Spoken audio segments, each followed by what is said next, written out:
ज्ञान को लेकर बहुत सारी चर्चाएं दर्शन जगत में चलती हैं और उसमें एक चर्चा यह भी है कि कौन सा ज्ञान प्रमाण माना जाए और कौन सा ज्ञान प्रमाण नहीं माना। इसका एक साधारण सा उत्तर यह है कि जो वस्तु जैसी है यदि उसका हमको वैसा ही ज्ञान हो जाता है तो यह प्रमाण है, और वस्तु वैसी नहीं है और हमें अन्यथा रूप विपरीत या संशयात्मक कुछ भी ज्ञान होता है तो वो प्रमाण नहीं है।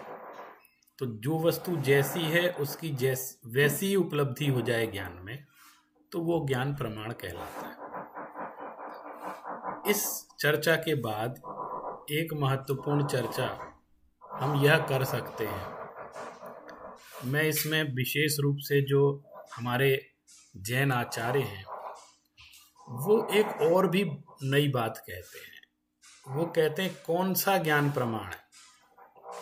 एक तो सम्यक ज्ञानम प्रमाणम, जो सम्यक ज्ञान है वो प्रमाण कहलाता है।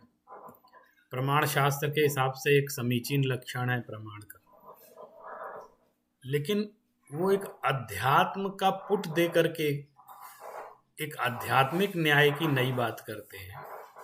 वो कहते हैं जेण तच्चम विबुद्धेज्य जेण चित्तम निरुद्धति और जेण अत्ता विशुद्धेज्य तमणाणम जिण सासणे और जेण रागा विरज्जेज्य जेण से सुरज्जति और जेण मित्तिम पभावेज्य तमणाणम जिण सासणे। ये मूलाचार की गाथा मैंने आपके सामने कही। इसका क्या अभिप्राय है? आचार्य भगवंत ये समझा रहे हैं कि देखो कौन सा ज्ञान प्रमाण है। बात इतने तक सीमित नहीं है कि जो वस्तु जैसी है उसका जो स्वरूप है वो हमें ज्ञान हो जाए तो वो प्रमाण कहलाएगा। जैसे यह एक पेन है, ये पेन जैसा है इसका जो भी स्वरूप है वैसा हमें ज्ञान हो जाए और वैसी वस्तु की उपलब्धि भी हो जाए तो हम उस ज्ञान को प्रामाणिक मान लेते हैं।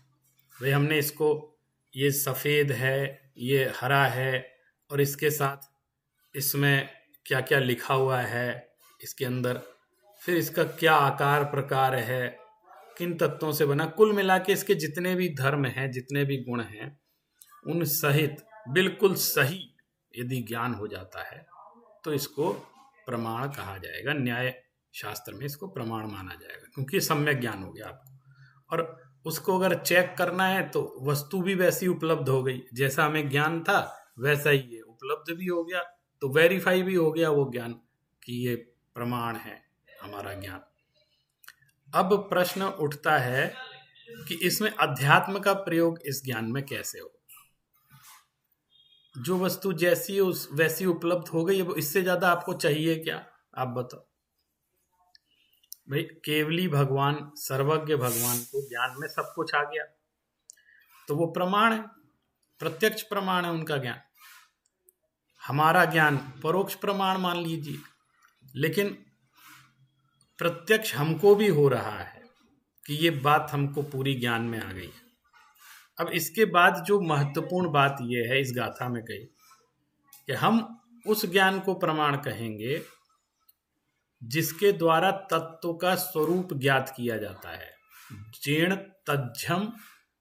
तच्चम विबुद्धेज और जेण चित्तम निरुद्धति, और जिस ज्ञान के द्वारा चित्त वृत्ति का निरोध हो जाता है।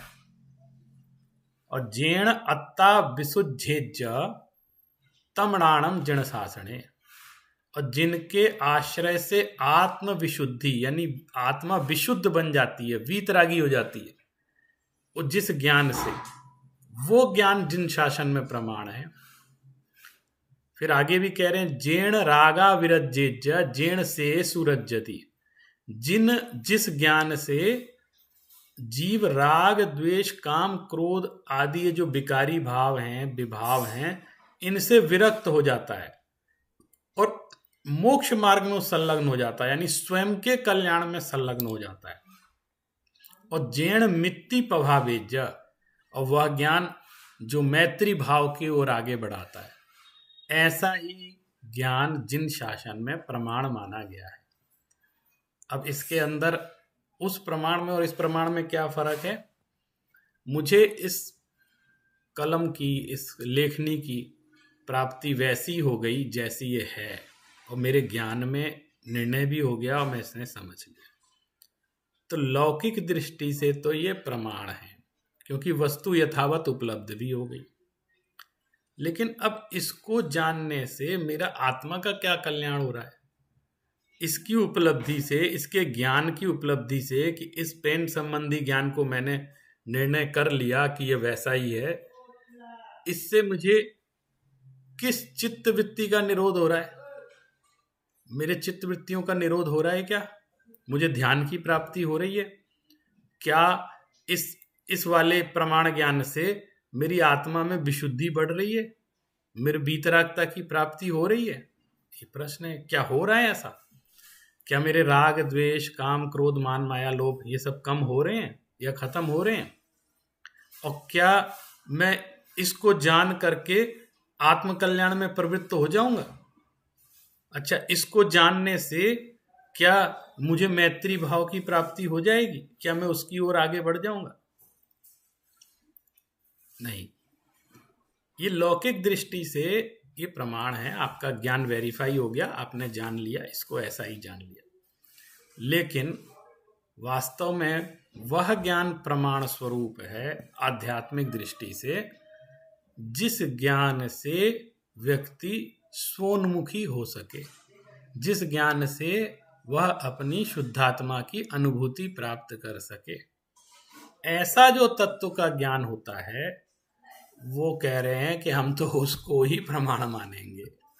ये ज्ञान के और प्रमाण के क्षेत्र में आध्यात्मिकता है, न्याय के क्षेत्र में आध्यात्मिकता है। इसको हम कह सकते हैं ये आध्यात्मिक न्याय है।